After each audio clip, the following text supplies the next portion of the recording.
कई हफ्तों से अफगानिस्तान में सेना और तालिबान के बीच संघर्ष चल रहा है और अब तालिबान अफगानिस्तान की राजधानी काबुल तक पहुंच गया है। काबुल के बाहर जो इस्लामिक कट्टरपंथी संगठन तालिबान के लड़ाके तैनात खड़े हैं, लेकिन तालिबान का यह कहना है कि वो काबुल पर जबरन कब्जा नहीं करेगा। तालिबान के मुताबिक राजधानी में शांतिपूर्ण प्रवेश को लेकर बातचीत जारी है। तालिबान ने वादा किया है कि इस दौरान वो आम लोगों को नुकसान नहीं पहुंचाएगा, सरकारी कर्मचारियों और सैनिकों को भी कोई नुकसान नहीं पहुंचाएगा। तालिबान ने अपने एक बयान में यह कहा कि उसका बदला लेने का कोई इरादा ही नहीं है।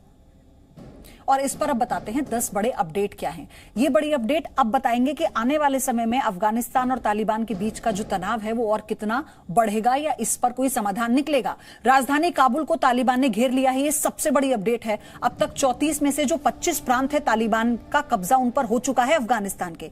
आज सुबह तालिबान का जलालाबाद पर कब्जा हुआ। बिना लड़ाई के काबुल की सीमा में घुसा है तालिबान। जलालाबाद के बाद तालिबान का काबुल पर धावा। तालिबान का वादा है कि जबरदस्ती काबुल में प्रवेश नहीं करेंगे। काबुल में सरकारी कर्मचारियों, दफ्तरों को छोड़कर भाग गए हैं सरकारी जो कर्मचारी थे। और इसी के साथ कलाकान, काराबाग, पगमान में तालिबान का कब्जा हो चुका है। राजनयिकों की वापसी के लिए अमेरिका ने सैनिक भेजे हैं। रूस अफगानिस्तान में दूतावास बंद नहीं करेगा, ये राष्ट्रपति पुतिन ने भी साफ किया है। और अब काबुल पर जो कब्जा है तालिबान का, उसे लेकर वो एक नया वादा कर रहा है। वादा ये कि काबुल पर जबरन कब्जा नहीं करेगा तालिबान। राजधानी में शांति से प्रवेश के लिए बातचीत जारी है, ये तालिबान का कहना है। किसी भी नागरिक को सेना पर कोई कार्रवाई नहीं होगी, बदला लेने का इरादा नहीं है, सभी को माफ किया, ये कहना है तालिबान का। अब इस पर अमेरिका का एक्शन प्लान भी आपको समझना होगा। अमेरिका का रोल बहुत महत्वपूर्ण रहा है। राजनयिकों की सुरक्षित वापसी के लिए रणनीति बनाई जा रही है। अफगानिस्तान में 5000 सैनिकों की तैनाती का पूरा प्लान है। अमेरिकी नागरिकों की सुरक्षित वापसी के लिए तैनाती हो रही है। इसी के साथ अमेरिका के 1000 सैनिक पहले से अफगानिस्तान में पिछले हफ्ते 3000 सैनिक भेजने का आदेश दिया था और कल दिए गए थे 1000 सैनिकों की तैनाती के आदेश। तो अमेरिका की तरफ से यह अपडेट देखिए। अफगानिस्तान से संवाददाता अनस मलिक की ग्राउंड रिपोर्ट। यह रिपोर्ट ठीक उस वक्त की है जब तालिबान के लड़ाके काबुल की सीमा में दाखिल हो रहे थे।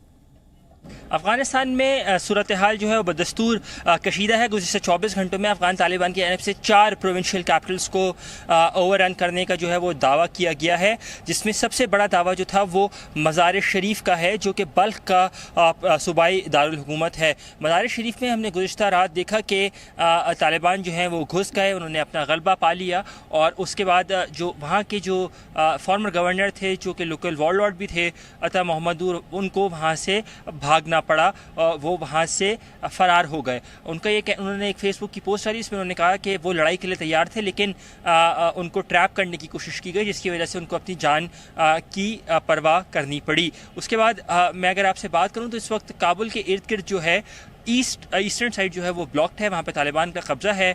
उनका ये क्लेम है कि नंगरहार की साइड पर जो हाईवे जाते हैं उस पर उसका कब्जा है। उसके साथ साथ साउथ वेस्ट में वर्दक के मुकाम पर हमने देखा है कि वहाँ पर लड़ाई जारी है। गुज़िश्ता रात यहाँ पे एक ब्लैकआउट हुआ, जिसके बाद हेलीकॉप्टर्स की आवाज़ है, जिसके में लोकल्स का कहना है कि वो इवैक्यूएशन से मुताल्लिक थी। और लोकल्स का यह भी कहना है कि वर्दक के करीब अमरीकी एयर स्ट्राइक्स भी हुए हैं। गुज़िश्ता 24 घंटों में अफगान तालिबान के 200 से ज़ायद जंगजुओं को हलाक करने का दावा किया गया है हुकूमत की जानिब से, जिस दावे की नफ़ी तालिबान के तर्जुमान ज़बीहुल्लाह मुजाहिद ने कर दी है। जी मीडिया के लिए अनस मलिक, काबुल, अफगानिस्तान से।